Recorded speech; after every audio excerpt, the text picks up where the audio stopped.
Reddit, if you were an NPC in an RPG, what side quests would you give the player? Part 1. Bring me 50 wolf pelts for a great reward that will help you defeat bad guy. Why would I be so stingy with something needed to stop bad guy? I work in mysterious ways, just bring me 50 wolf pelts. Wolves drop pelts only 1 in 10 encounters. You manage it anyway. Good work, hero. Here is your reward. Receive wolf sword, +1 against wolves. You never fight another wolf the rest of the game. Experience points are their own reward, young hero. I'd keep demanding shrubberies while changing the order of knighthood to which I belong. A seemingly simple search quest that turns out to span the entire game. Eventually you realize that you are but a pawn and that I am the true main character, and I reign supreme.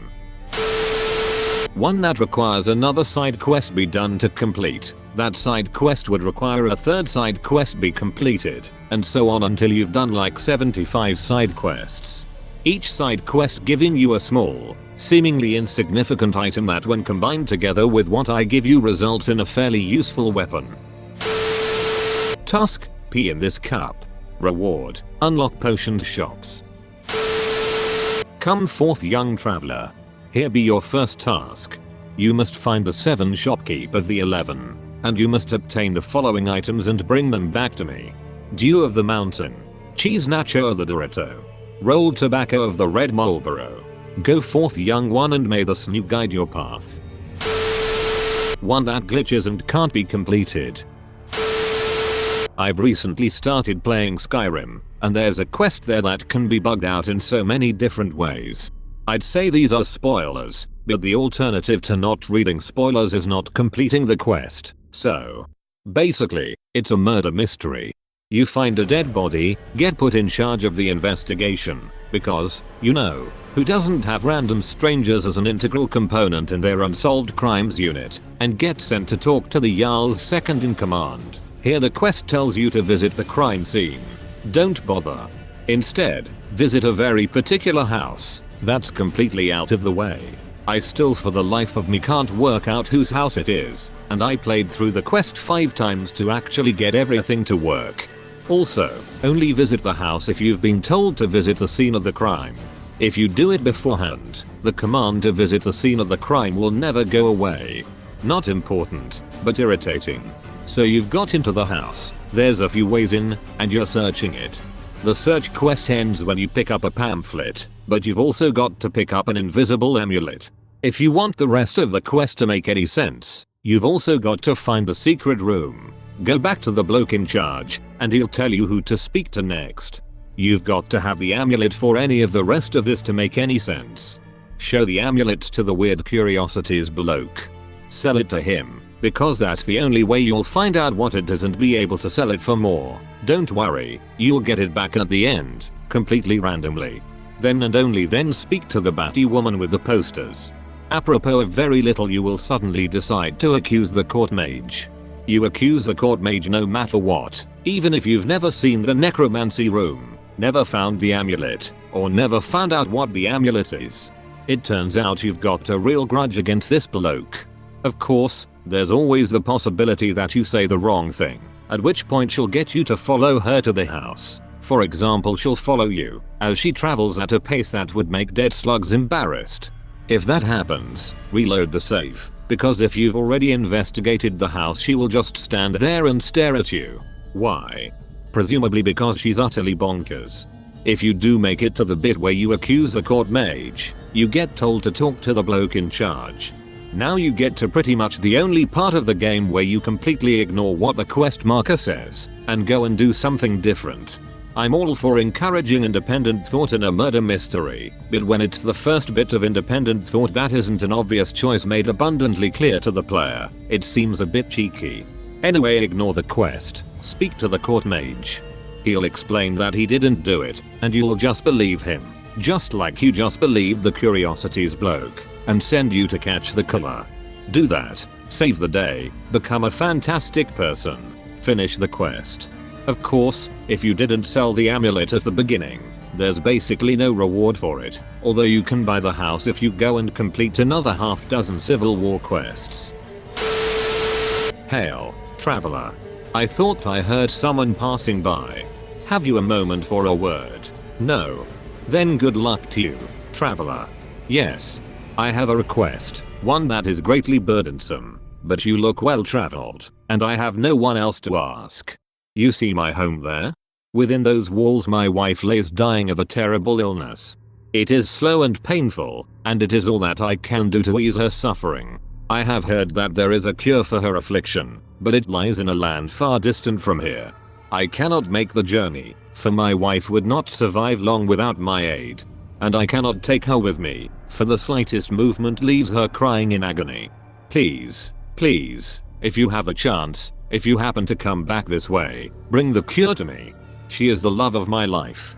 We were never able to have children, but every day with her has been overfull with love and joy.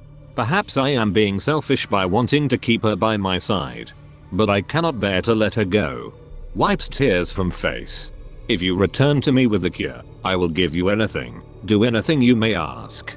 Please. When I look at her I feel as though my heart will burst with love and sorrow. I have no other hope but you, traveler. A cry of pain rings out from the house. She's woken again. I must go to her. Please traveler, I cannot live without her. I cannot. From here on out, unbeknownst to the player unless they look it up, a timer has started counting down in game. If the player manages the long trip in time and returns with the cure, the peasant holds true to his word. He offers to become a follower, gives the traveler his life savings, and a decent stash of food from his farm.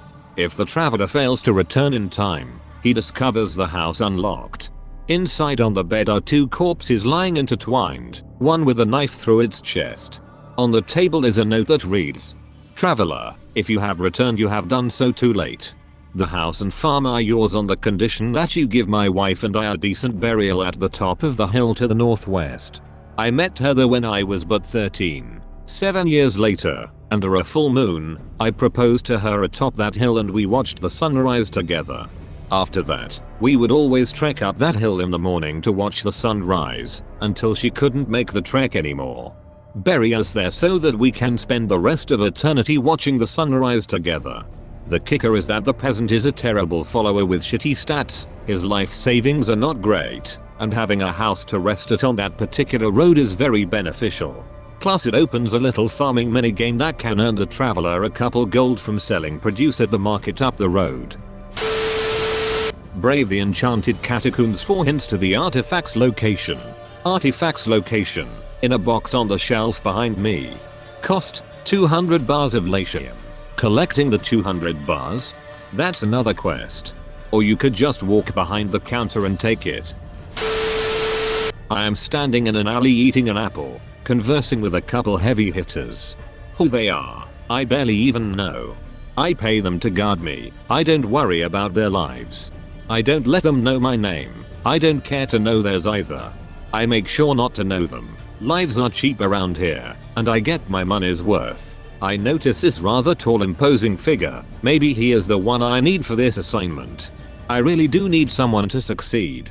I've paid so much for people who just have failed, not anymore hopefully. I look him up and down, seeing the many dents in his armor, dried blood crusted on the hilt of his sword, a dark force I'm unable to place radiating from his stare. I motion him closer, I shove one of my guards out of the way. This man cautiously approaches as I stretch higher in order to tell him in confidence. First, I would like to say, you've come to the right place if it's death you're looking for. He backs up with his hand quickly on his sword. My men at the ready, one fool gets too close to the stranger, and with the swiftness you'd only imagine possible in fairy tales, his head is soon parted from his neck. I watch as the fool's body goes limp and falls to the floor. I back up slightly, and say sorry, you misunderstand me. I have a proposition for you. The veteran soldier or whoever he is looks at me. Who are you? I will not tell you my name, but I will tell you my price, and that is more gold than you can imagine if you succeed. He stares intently, waiting for me to continue speaking. I open a box, showing my gold. My child has been stolen, my tools have been wrought. Can you kill the queen and bring me what she bought? He nods. Payment will come at the completion of the task. Make sure you bring me the firstborn child of the queen. He's gone. Bring me back the finest young damsel you stumble upon during your weary travels. As your prize, I shall let you smell my fingers. Be of a water breathing race, set up camp on the shore of a lake or swamp. Ask travelers to rescue gear dropped in the water while escaping some foul watery beast. Give them a ring of water breathing for safe passage and reward plus some gold for the trouble upon return. Step 1. Stash glittery gear at bottom of lake. Step 2. Buy gaudy rings of low value. Step 3. Lure non-aquatic race to take big gulp of water. Step 4. Profit.